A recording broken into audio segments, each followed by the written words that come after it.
Nous sommes amenés à entrer à l'école de Christ, où tout l'enseignement, toute l'instruction, toute la discipline ont pour but de nous faire connaître Christ, de nous faire apprendre Christ. Non pas apprendre ce qui concerne Christ, mais apprendre Christ. C'est là le point où nous trouvons la plus grande difficulté à essayer de rendre les choses simples et claires.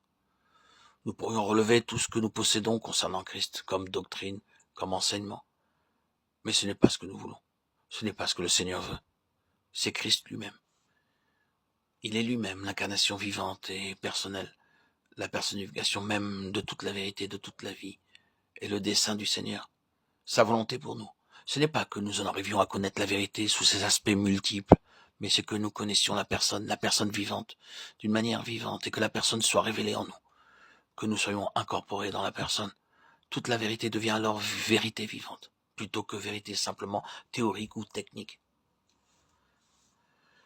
Seulement quelques mots. Je ne peux vous dire avec quelle force cela a pénétré mon propre cœur et combien cela pèse sur moi dans la grandeur de sa signification.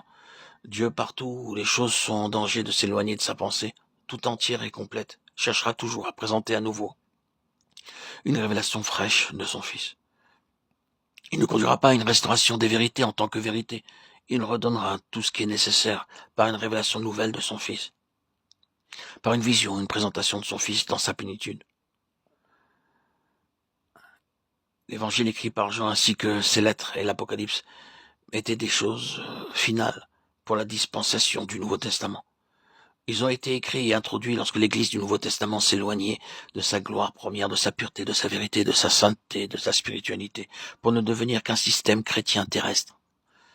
Le moyen par lequel le Seigneur répondit à cette situation, ce furent précisément ces écrits, qui sont une présentation de son Fils dans sa plénitude céleste, divine et spirituelle.